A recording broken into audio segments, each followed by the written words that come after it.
This one? No. Did I miss the thing? Did you do the? No, we didn't do the thing. I do the thing. Do the thing. But I was going to do it after you did the thing. No, no. All right. Financial Live Direct straight from Power Morphicon 2024. My name is Optical Tom, your Dishes pop culture connoisseur and guru of the grid. Thank you so much for coming out to the Boom Studios in Massillon.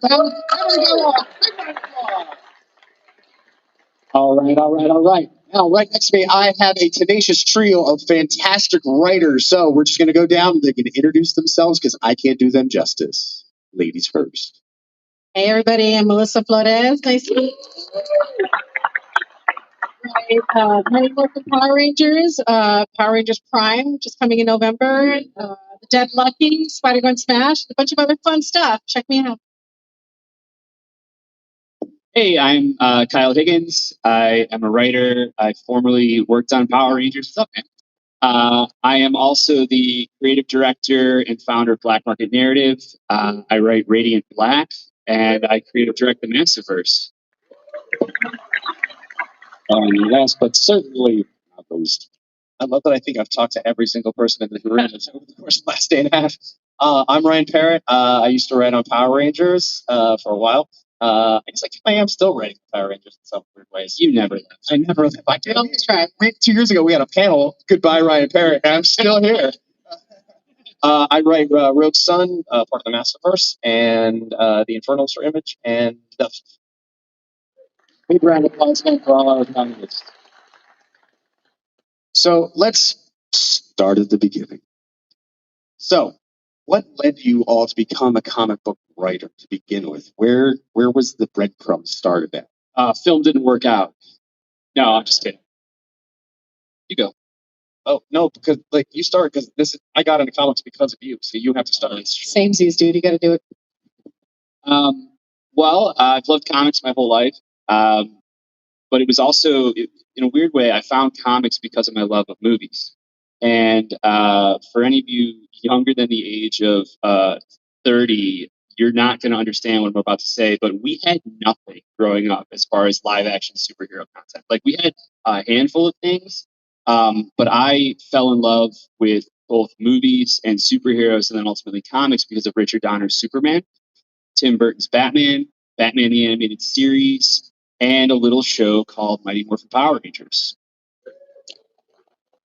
So when I was in college, I decided that, you know what, if I'm going to sink all of these resources and time and energy and try to raise money to make a big thesis film to take a kind of big swing at trying to build a calling card for a potential directing career, I wanted to go back to the material that inspired me in the first place, which was superheroes. So I made a big superhero noir. It's about 30 minutes long, called The League. It's about the superhero labor union in 1960 Chicago. Thank you. And when I graduated from Chapman University, put it online. And the artist I had hired to design the characters, the gentleman named Eric White, he sent out an email to like 200 people, everyone he knew in film, TV, and comics, sending them the short film. This was like 2008. And so one of the first people that wrote back was Joe Quesada, who's the editor-in-chief of Marvel Comics. And he said, if you're ever, I remember him exactly saying, your love of superheroes, comics, and cinema shows up in every frame. If there's ever anything I can do for you, please let me know. And I was like, well, I love your work. If you're ever looking for new writers, you could let me know. And I pitched to Marvel for a year, about 20 different stories. Ryan helped come up with a bunch as well. And I finally landed a Captain America one-shot. And then from there, you slowly do more and more. And DC hired me for the Batman line, for the New 52. And I got to write my all-time favorite character, Nightwing, and Batman Beyond. And then the opportunity for Power Rangers came up when Boom got the license. And I'd been talking with Bryce Carlson when I was at Boom, when I was on Nightwing. And we were riffing one day over Google Chat. And I was like, you know what you guys should do? You guys should go get the Power Ranger license. Like, you could do a contemporary superhero team book, like an X-Men or Teen Titans, but with Power Rangers, and like really take advantage of the concept and not be limited by pre-existing footage or anything like that. And he's like, you know, we've seriously actually thrown that around. And then Paper Cuts announced they had the license, and I just kind of put it aside in my mind, like, well, it didn't work out, or they weren't, wasn't right for them to pursue or whatever. 5 years later, I'm walking down the sidewalk and I'm checking my phone, and Newsarama runs a story announcing the Power Rangers comics at Boom, and they had the Goni Montes covers. You guys know all those gorgeous helmet covers? They ran all those, and the Power Rangers looked like sleek, shiny new cars. And I literally stopped in my tracks and I emailed Bryce and I was like, who do I have to murder to write a pitch for a backup story? Hopefully not you, because you're the only one I know. And he said they were looking for a main writer still. And my name had come up because we talked 5 years earlier about it. And so I had 2 weeks in between jobs, and I just went and watched a lot of episodes, and I just thought on it for a solid 2 weeks. Like, what would I do? How would I come at this? And it clicked one day, and I wrote a pitch for what became the first year and a half of the book, including going to the timeline of the coin list and how that, the beginnings of all that, the Black Dragon, and then what ultimately became Lord Draken. It was, yeah, I'm rambling now. Sorry, I'm a better rewriter than writer. This is why I need an editor. Ryan? Oh, I remember where I was when Kyle pitched me the Power Ranger. We were downstairs. I was at that bar, and you're like, I'm doing Power Rangers. I was like, who's going to read that? The rest of my life. No, yeah, I met Kyle when I was, we were both at Chapman. A friend of ours was making a short film, and I wrote it, and I was sitting there as a writer on the film that has nothing to do, and he was doing sound, and I looked down, and in between takes, he was working on the superhero film, and I was like, oh, excuse me, what's that? And he was like, oh, it's my version of Watchmen, and I was like, we should just keep talking. So that's how we became friends. And then I went to film stuff and did some stuff, and I ended up working for Bad Robot, did some Star Trek comics, and then that led me to Power Rangers, like a weird sort of segue. But that's how we became friends. Ryan saved my life in comics more times than I can count, and there were so many days in the early years when I was doing Nightwing. It was a really, really hard era to be writing for DC in, especially as a new writer. There was a lot of pressure on the New 52, and there were instances where I would get notes and have no idea what to do, or I'd have an issue due like literally the next day, and Ryan would be like, I had my lunch break at Bad Robot, come over, like let's just break something. And that happened way more often than either of us probably remember. We still do that now. We do. It's no difference. Yeah. And when I first got Nightwing, they told me I had to bring a co-writer on to help me finish Gates of Gotham. And I called Ryan. I was like, "Do you want to write Batman?" And he was like, "You're like getting coffee for someone or something." Pick up something clean. Sure. And then like 30 minutes, I was like, I don't think he understands what I just asked. And about a half hour, he texted me. He's like, "You mean Batman? Melissa had to get into comic book writing because you have a really interesting career in Rangers. Yeah, I was I was the director of Power Rangers development and production for a really, really long time. And so we did the paper cuts books, and then Boom got the license. And that's how I met Kyle. And that's how I met Ryan.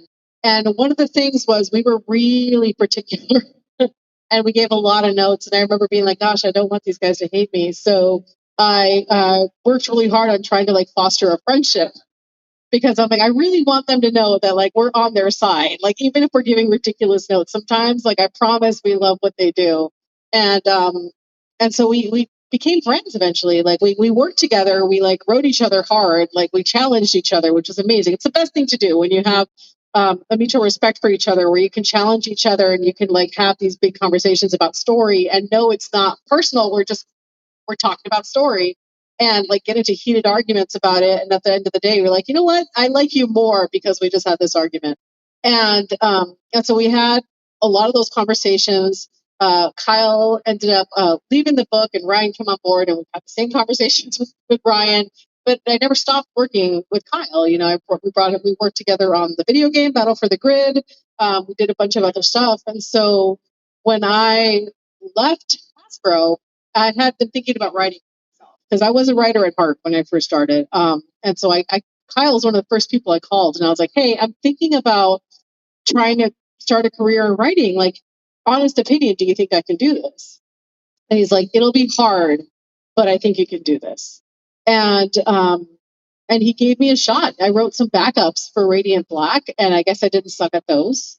And then he asked me if I would pitch him a superhero series for the Massiverse, which was expanding, and I did the Dead Lucky, and by some miracle, Image bought it, and I was so thankful for that. And then at that point, they were looking for a writer for Mighty Morphin Power Rangers, so I ended up getting Mighty Morphin Power Rangers because of Kyle. So Oh no, you did it. You got it because your work is very good. Yes. Thank you. Like that's fundamentally like that's people can create or give opportunities, but if you can't deliver, then none of it really matters. And it was very clear from very early on that not only was your story sense fantastic, but I remember you did a sample script for something else and sent it to me, and I was really impressed. First one. I just remember us having lunch, and I bought you a notebook and a pen. That's my like parting gift. You want to be a writer? Here you go. Just a notebook and a pen. I never got a notebook. Wow, yours is in the mail. Thank you. Tom, at this rate, you're going to ask 2 questions. Yeah. I'm fine. I love hanging out with you guys. But you know what, Missy, you said something very poignant. When you guys each started to pen Power Rangers, what were the do's and don'ts? What was in the Bible? What wasn't in the Bible? Okay, well, I'll tell you my favorite note I ever got. Don't do it. I don't know who, I think it was you. I don't know who it came from. It's my favorite note I ever got.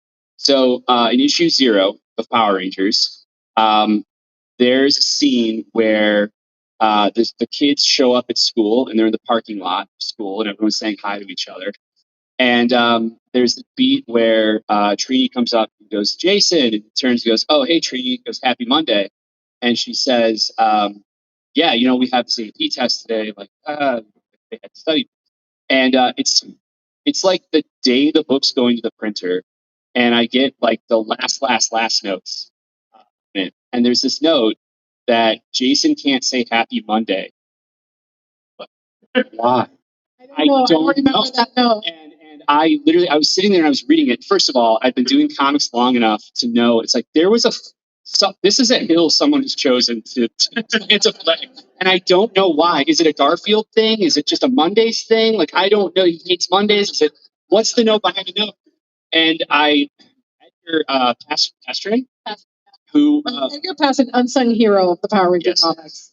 Absolutely, like, worked on every issue when he was at Boom Studios. Fantastic.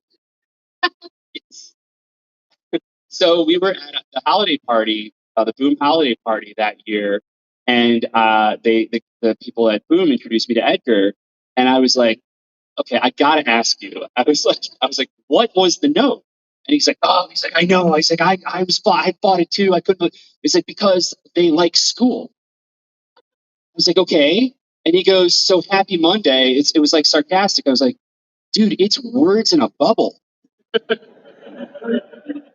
Like, I don't know what you're reading into. Do you not like Mondays? Like, I don't remember that note, but I'm not surprised we gave it. Can we get that on a T-shirt? It's words in a bubble. Let's get that as a T-shirt or something. So, Ryan, what was your favorite note that you got? I didn't get notes. No. I know you have notes. I am a little jealous that Ryan and you now also writing, like, there were things that we definitely couldn't do. I was not allowed to touch Eltar or Zordon whatsoever. Okay, cool. Now I can say that because I've told people here that story, but then I'm like, don't tell anybody about that. So Kyle brought it up. So like, yeah, Kyle was very specifically told Eltar was sort of off the table, and then when it went from Saban to Hasbro, I was like, can I do some Eltar? I'm like, yeah, sure, whatever you want to do with it. I was like, oh, okay. Pitch me the Zordon or the Eltarian War, and I loved it, and then I was equal parts madly jealous. Yeah, it's like, that sounds great, man. Thanks, that's awesome. Good doing that. Yeah, I've been the most spoiled out of all of them because I was the person, like, all the notes weren't mine, but I was the person giving like some ridiculous notes, some fair notes, I think, but a lot of ridiculous notes, and so I felt really bad. But by the time I got to write the books, there was no me. So they're like, yeah, sure, that's cool. Like, you know, so it's been a much different journey for me, and I feel very bad.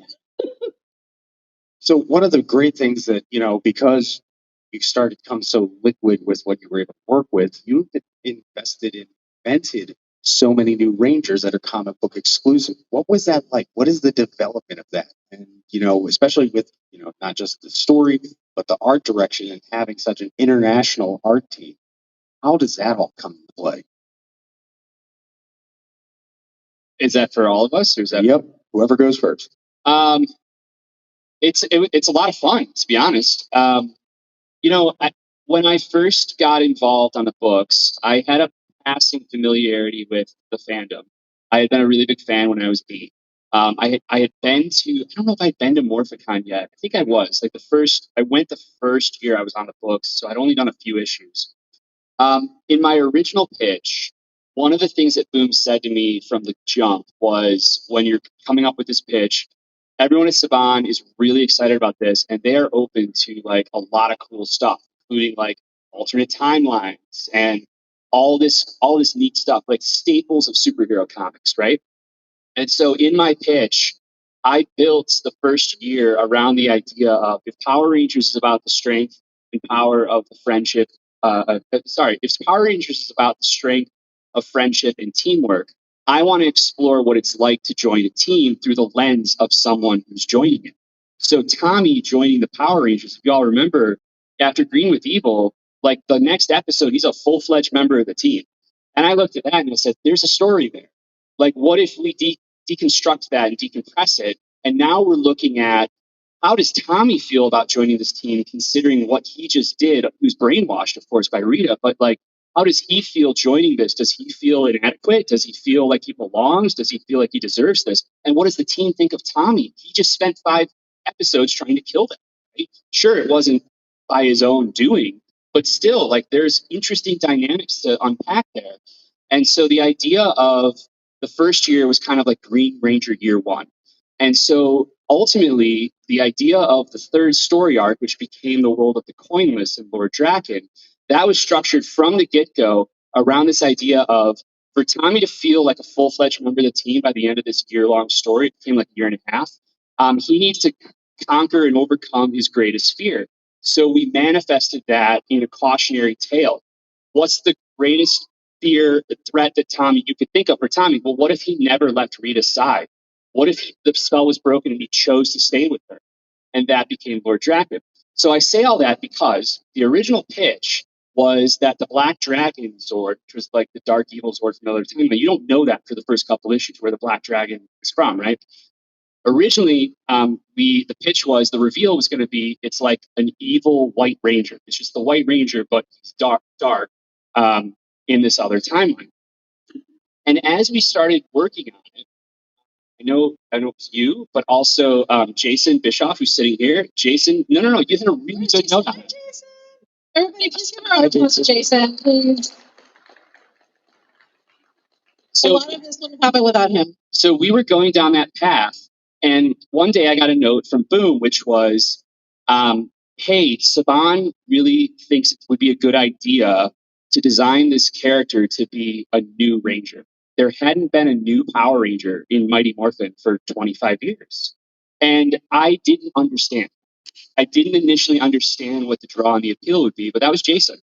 And so as we built out the backstory of like, how would the Draken powers work? The green powers in conflict with the white tiger powers. And then I got really nitpicky about that. Yeah, I remember. Yeah, but we really figured it out. And then Jamal Campbell, our incredible cover artist, Jamal started working up designs, playing with that idea of the merging of powers, but the powers also being in conflict, and Draken having these veins and things kind of being at, hey, this is an unnatural alliance between these forced points, right? And then that became Draken design. And so it all stemmed from story, though. So this is a really long-winded walk to, I think everyone up here would say this. It was never about creating original Power Rangers just to create original Power Rangers. It was coming out of a reason, a story reason. And what does each one of these original Rangers allow us to explore or say about Power Rangers as an idea, as a concept, as a team? Let me take off the next 4 questions. Thank you. I really wanted to make a cat a ranger. Thank you. Ryan knows I absolutely love Yale, so I'm just saying. I just thought that'd be a nice segue from his really profound answer to being like, I like cats. No, I think the fun thing is sort of talk about the Omega Rangers. Yes, that was my game. Answer it seriously. But that's the fun thing about having the three of us up here. And I know there's other people who wrote the books, but the cool thing about this is like almost all of the Rangers that I ended up, all the characters that I created ultimately came out of conversations with you guys. It wasn't ever one-on-one. Like I remember driving down the street trying to figure out Go-Go, and I called you and I was like, I don't know what to do. And you're like, I don't know, what if Kimberly had a boyfriend or something like that? I'm like, that was where Matt came from. And then I remember halfway through Shattered Grid, we didn't want to work on Shattered Grid anymore because we retired, and we started thinking about what you could do after. And that's where the conversation about the peace conference came from. It came out of those kind of like, that was just procrastination. But that's where it came from. It came from what if conversations and answering questions, just like you, because we're fans like you. We were just like, that never made any sense. You're just going to send your kids to a peace conference and just they never come back. Well, you had a great line too, because we were talking about the idea of like, well, first of all, it was about stakes after Shattered Grid. Like someone needs to remember this. And what if even though we have to put a lot of the toys back in the toy box, what if that's a feature, not a bug? And the three Rangers that remember this are also the three who ended up leaving the show. And so let's dive into that idea that the reason they leave is because there's a greater threat out there. They remember these events. And by the way, like, well, anyway, so you had this amazing idea, which was what is the point of having a world peace conference if there's no longer a world? So there's still a world that needs to be saved. And the idea of them doing this and no one can know they're doing it, like that's a great core. That was the nice thing about the Power Rangers just in general is just that the fun part about the crazy way the show is made is that they left all these weird cul-de-sacs for you to sort of like try to break out of, like, or the things that don't quite make sense. They're like I think Eltar's mentioned like one time in season 1, and like I'm like, oh, we got a lot of room to play with that. So that's the fun part about the writing of it. Yeah, we just get to take those concepts that are just thrown in the show and then go, oh, let's see if we can actually build those out and evolve them a little bit. So. And then for you, Missy? For me, it was one of those things where it had to come out of the character. It had to come out of the story. So for me, the opportunity was Zed. The idea where I started Zed pretty much getting his butt kicked by Rita and realizing that she had powered up a Mr. Smile, which is still like my favorite thing that I've ever done. And him realizing that it was not enough to be who he was. He needed to be more, and the only thing he could think of was to become a Power Ranger. And then, like, once he became a Power Ranger, being like, "Oh crap!" Like now there's responsibilities and stuff. But yeah, it was one of those things where by the time I got to it, it was kind of like an expected kind of thing. But I really wanted to make sure I felt like it came out of the character, it made sense, and I just was really lucky. Dan Laurie designed a really cool outfit. So. Gotta love Dan's design. One thing that I do remember this when Kyle brought up Shattered Grid to me, he's like, I want you to do go into Shattered Grid. I was like, that makes no sense. It's in the past. Let's not add time travel to an entire story about different dimensions. He's like, Kimberly's available. I was like, all right. I love Ranger Slayer. We'll do it. I'll do that. So that's how he sold me. So speaking of powering up, now outside of the Boom comics, we also have the whole Massive Verse. Who's here familiar with the Massive Verse? Okay, you guys are amazing. Thank you. So seriously, we got some who are, some who aren't. So let's just go down real quick and let's talk about their characters and their big books that they have. So I think Kyle should start because he's starting the whole thing. How many people have not heard of the Massiveverse? It's okay. I just want to give some context. Yeah? Okay. So the Massiveverse is what we started building. I started building after I left Power Rangers. And look, it's amazing to play with all your favorite toys, all the characters and properties that you grew up loving. I've been incredibly fortunate in my career to be able to do that. But at a certain point, there's a part of you that feels a bit unfulfilled when you're creating worlds for other people. So the idea for the Massiveverse, which kicked off with my book Radiant Black, was about building a new version of a creator-owned superhero universe. And it's a collective. So we do it together. Everyone owns their own book with their co-creator, their artist collaborator. They're all edited and designed by the incredible Michael Basudel, who runs the Ranger Danger podcast. Yeah, Michael. And the core books are Radiant Black, which I write and co-created with Marcelo Costa, Rogue Sun, which Ryan Parrott writes, and he co-created with the artist Abel, The Dead Lucky, which Melissa does with French Carlomagno, and Inferno Girl Red, which, speaking of the Ranger Danger podcast, Michael's other half, Matt Groom, writes and co-creates with Erica D'Urso. Radiant Black is what kind of sparked it all, and I like to describe it as Power Rangers with adult problems. It's both a love letter to the types of superhero stories that I loved and especially when I was a really big fan, feeling like there was, how do I put this? It's tough as a creator because part of the barrier to entry is you kind of give up some of your fandom. And I felt like there weren't superhero books out there that excited me in the way that books used to excite me when I was a reader. And so I wanted to find a way in the 2020s to build a superhero series and then a collective of superhero series that brought a little magic back into the world.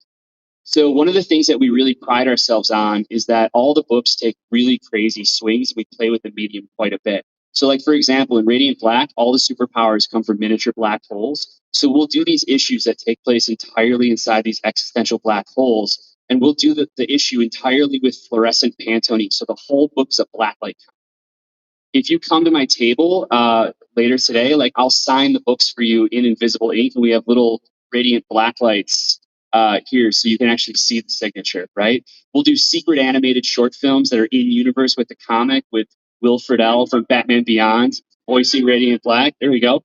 So you'll read the comic, and all of a sudden there's a QR code, and you scan it, and there's a 5.5 minute full cartoon for Radiant Black. So I guess that's kind of like the general shape of it all. And then we do things like I have another book called No One, which is like kind of the Batman book of the line. So it's a true crime superhero series. And what's really special about it is that two of the characters in the book are reporters who are talked into starting a podcast by their newspaper, chronicling their investigation into No One, this Batman type figure. So we actually made that podcast as a scripted audio series for every issue with Rachel Lee Cook and Patton Oswalt voicing the two reporters. Walter Jones, Zach Taylor plays a prominent part in it. Azim Rizik, another Power Ranger, is in the audio series as well. And just a few weeks ago at San Diego Comic-Con, now that the book and the podcast have wrapped up, we released a surprise live action trailer that announced that the story is actually continuing, and we're making a found footage feature film that I'm directing. And it is this one is actually Ryan's fault. So the movie is designed as a documentary. The hope is that everyone who voices the characters on the podcast will return and play the characters in front of the camera. It's being produced by Steven Schneider, who did Paranormal Activity, Insidious, Late Night with the Devil. And because it's designed as a documentary, it's both an adaptation of the comic and podcast, as well as a continuation of the story. So when I say trying to bring magic back into fiction, that's kind of what I mean. You know, really kind of pushing the boundaries on what superhero comics can be in the 2020s. So everybody has contributed because it is a whole collaborative. Now, Brian, you have Rogue Sun. Tell everybody about Rogue Sun. Yeah, okay. 4 minutes or less. I'm going to try and make it quick. It's kind of what he said was interesting. It's like, you know, we kind of tried to go. I grew up when I think I was like 13 when Image started. I think I bought every single Image book. I bought like Glory, Troll, like those kinds of books. And so I love that. I love the idea of being able to do a superhero at Image. I still pinch myself, but I can't. It's weird that it's in the same universe. But yeah, Rogue Sun is basically about this kid named Dylan Siegel. He's can I swear? No? He's an asshole, and he's not a good kid. But his dad left when he was a baby, and so he finds out his dad's passed away, and he goes to the will reading and finds out that his dad was actually a superhero and has a whole new family, and has somehow left him his parents, his dad's superpowers. So in order to become a hero, he has to learn about the guy his entire life. And it's a father-son story. It's weird. It's like goth. It takes place in New Orleans, so it's like a gothic superhero kind of. Rogue Sun looks like a knight that's on fire. That was actually what I told the artist. That's what he did. I never gave him a note. It was great.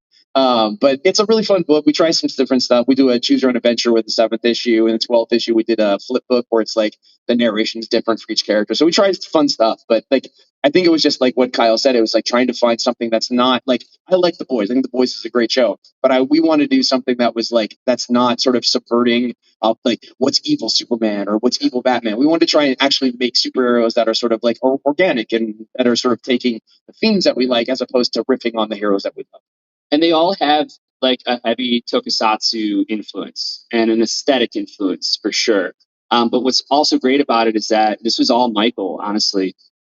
We really pride ourselves on the fact that every book is its own thing. So you only have to read what you're interested in. You don't have to read all the titles. If you're only interested in Supernatural Batman Beyond with a shitty dead dad who haunts the suit, read Rogue Sun. If you're interested, my demo, guys. But then once a year, all the characters cross over in a 50-page one-shot special called Supermassive, where they team up. It's done in one story. If you've not read anything before that, you're going to get everything you need out of that story. If you've read the other books, then everything in that story is additive to those characters' arcs. Is that lucky? Yes, I read The Dead Lucky, and The Dead Lucky takes place in San Francisco. It's about a character named Viviana Lopez Yang. She's half Chinese, half Mexican, and she's a soldier who lost her squad in a really horrific way in Jordan, and then comes home with a lot of PTSD and being haunted by electrical ghosts. And decides that she doesn't want to deal with her PTSD and she doesn't want to go to therapy. And instead, she wants to be mad about the fact that a company called Moro has basically privatized San Francisco and is trying to run the city for profit with these big robots. And she's like, "Yeah, no, I'd rather do that. I don't want to go to therapy. I want to fight robots." So she uses her electrical ghost friends to possess a bunch of robots and essentially bring her squad back in robot form and fight Moro and try to get them out of her city. It's really a story about PTSD. It's very loosely inspired by my girlfriend, who's a veteran, and our experience in a relationship navigating what me trying to just understand what PTSD is. But it's also a really fun book with robots in a very cyberpunk, futuristic feel. It's San Francisco, very like psychedelic, very Blade Runner, and we also have really fun recipes at the end of every book. That's a mix that Sandra actually writes that are Mexican, Chinese, barbecue fusion recipes. And we also did a really cool theme song with a music video. So check that out on YouTube. So fun. So what is one of the biggest lessons that you've learned from doing the big, like Morphin and so on, that you brought over to your new projects? You were kind of confined it in what Hasbro or Saban were doing to what you're doing over here at Black Market Narrative. Well, I guess what I would say with that, I don't know that it's necessarily a lesson other than the fact that the longer you do anything, you're going to get better at it. So I feel incredibly grateful and thankful to have been able to write on all my favorite characters, even when the books were challenging, where the stories are things that I look back on. It's like, man, I wish I could do that over. Nightwing for me was one of those situations where it's my favorite character, but it was a really tricky era to be writing books in. But at the same time, I got to have a relationship with my all-time favorite character that very few people get to have. And so Nightwing and the Power Rangers made me a better writer. I would say, though, that fundamentally the cool thing about working on existing characters is that there's foundation there. And sometimes it can feel like it's the illusion of change, which is what Stan Lee always says.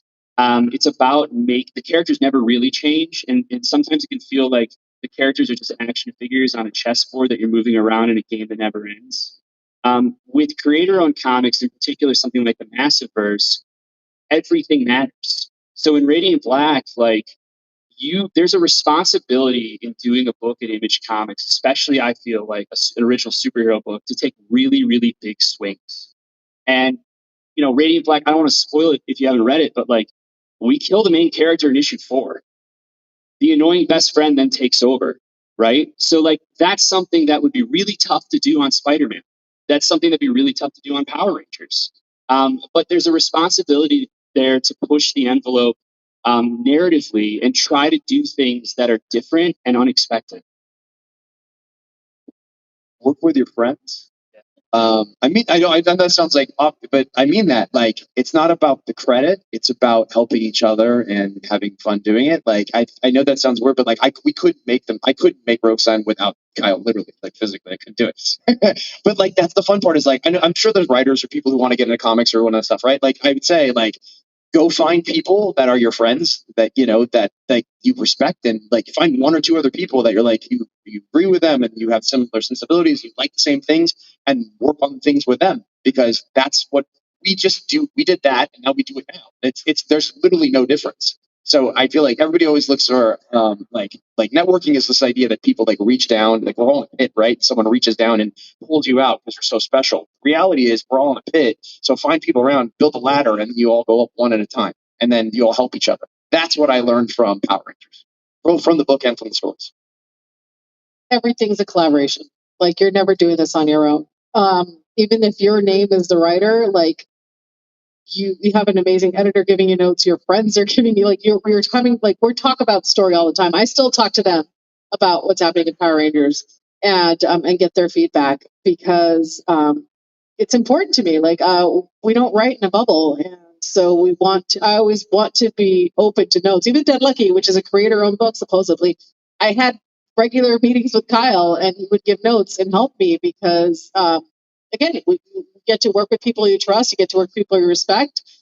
They want to help you make a better book. So you have to be open to that criticism. You have to be open to constructive criticism and be willing to have an open mind about it. Much like Power Rangers, what Power Rangers taught us is that we are better together.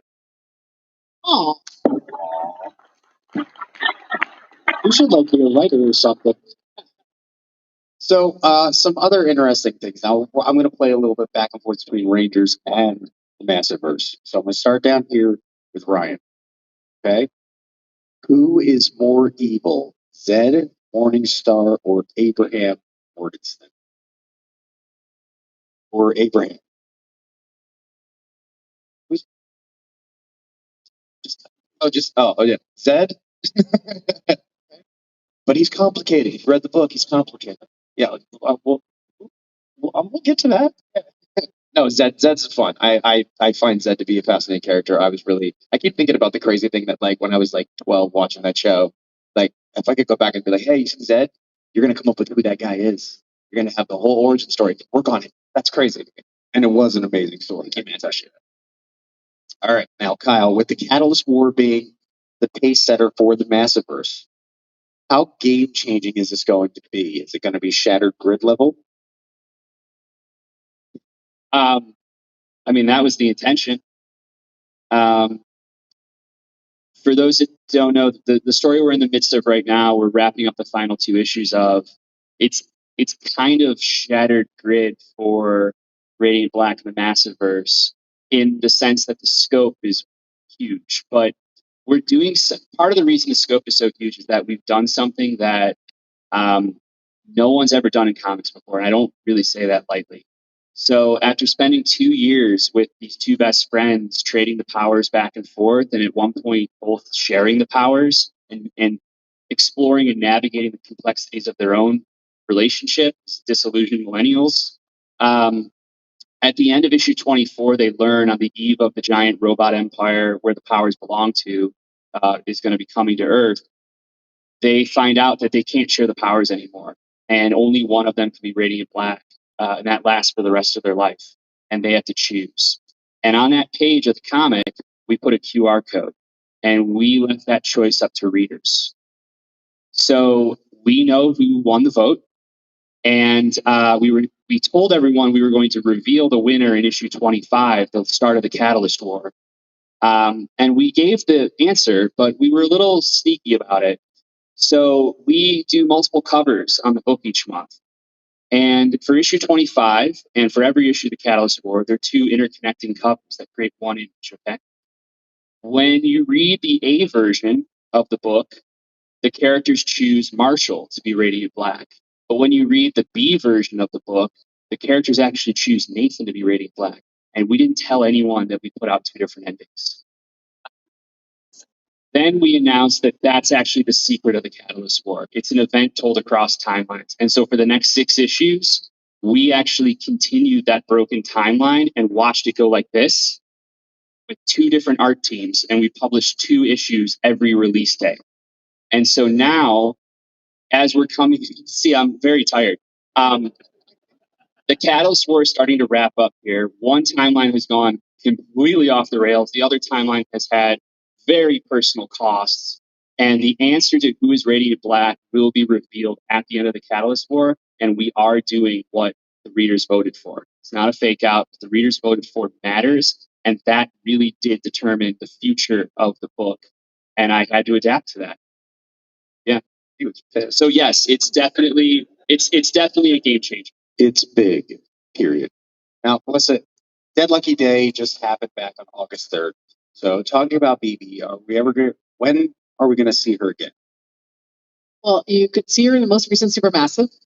And otherwise, she's still there. She's still got stories to tell. Her characters are still alive and well. But there's a whole Catalyst war going on. So kind of letting the boys focus on that. I ain't with y'all. She's just hanging out.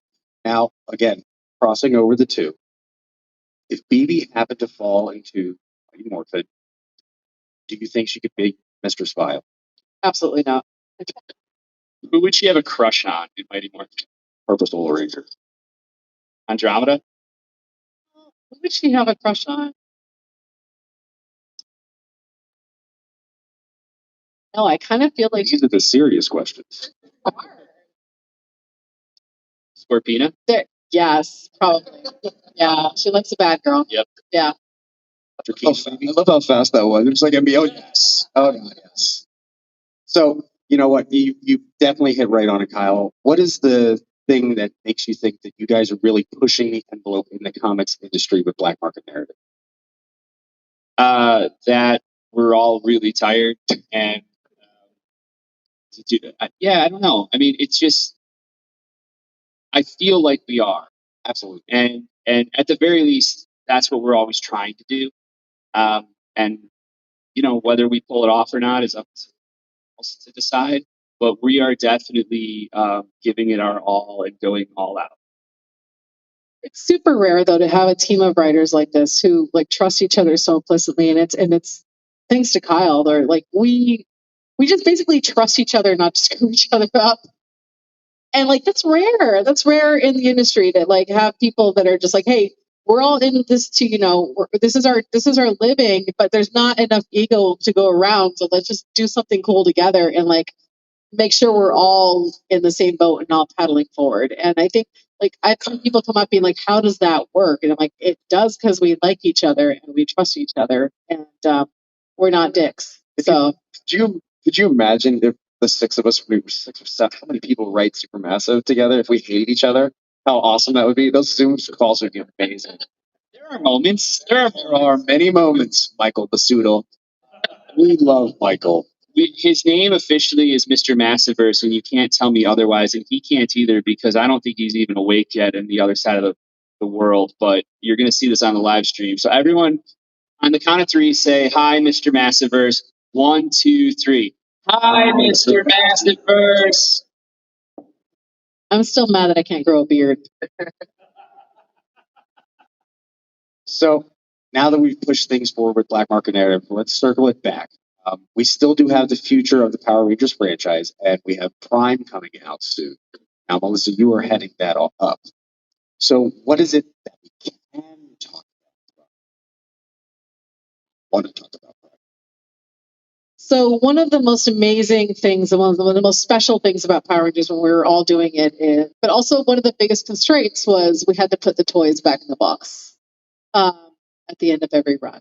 And Darkest Hour, controversially, kind of shook that up a little bit. And so Prime, the toys are out of the box. Like we get to do something brand new. It's the first time I think we get to truly just say, okay, we don't have to worry about continuity. We don't have to worry about canon. We can just make a cool ass Power Ranger story. And we don't have to be limited to Mighty Morphin. We don't have to be limited to anything. We can create new characters. We can use characters. So like our lead Red Ranger in Prime is Lauren from Samurai. And we get to do some really cool stuff with Lauren. Her background, has changed a little bit. We get to change based on the world that has been built. We get to create characters and how they live in it. And so you're going to see characters from the entire zeitgeist of Power Rangers, but also really fun new characters that like were made to live in the world. Like you're going to see characters from Aquitar. You're going to see, a Megaforce character. You're going to see a bunch of different characters. You might see some really unexpected characters. Like, I mean, I've told them about that, like you will not see coming. That I think Kyle got mad when he found out. So It's very cool, and I'm really excited. And the issues look so good. Like, we're so lucky with our art team. And if I got to make my own season of Power Rangers the way I wanted to make it, it would be this book. Now, are we getting some of our friends from Hyperforce back as well? I can't tell you. DA, she can't say. It's not a no. I'm only on this panel to get Prime information. Yeah. Give me some more stuff. Well, let's not just talk about Prime. I know you down there are hopping to get into another book. Yeah. Bad pun. Yeah, I'm doing a Yusaki Ojimbo Power Ranger crossover. I think, when's it coming out? Do you know? I don't know. I think it's next month. It's internet. Someone help me. Yeah, that sounds fun. Yeah. Thank you. It's October. Yeah, we'll go with that. You got. Yeah, no, the Boom called and they were like, "Hey, the Turtle Rangers would fun, but do you want to do Usagi?" I was like, "Absolutely, it would be so much fun." How many people have written Usagi? I think like 6, maybe. Yeah. Some numbers. If I'm not saying that you're going to do this or anything, but if he did become a Power Ranger, would the ears be an extension off the helmet, or would they be folded up? Okay, if I made him a Ranger, wouldn't it just be? I made everybody a Ranger. That's like my thing. That's the one people think, like, "Hey, Ryan, you haven't done a rabbit. I haven't done a rabbit yet." Yeah, we'll see. I mean, it would. Let them find out. Those ears Johnny Parrott, like, I could never figure out how the nose. Doggy Kruger's nose. Yeah, it's you and me both. That comes out, and that'll be fun. It's a 40-page one shot. It's a lot of fun. I think the preview just came out yesterday, so there's some stuff about that. Sean, is it Marky? What's his last name? The artist. He's amazing. I'm sorry I don't remember your last name right now, but I love his art. It's got a very cool Dragon Ball Z feel to it, and it's a lot of fun. And it's really cool when you get to work with an artist like that. You just like, I stopped writing. I was like, just have fun. Give me some cool action stuff. He does this amazing moment where like, oh, actually, I can spoil it. Can I do it? Yeah, sure. Like the Green Ranger is like swinging at Usagi, and it's just like, ding, ding, ding, ding. And I was like, that's exactly the best. I don't know if it makes sense, but it's like an 8 hits in one panel, which I thought was really fun. Anyways. Sorry. It's wonderful knowing that you have people that care about this franchise as much as everybody does out here, and they are doing their best to keep it going for everyone. Big round of applause, everybody up here on the panel. All right. And just to go down one more time, where can we find you guys all at?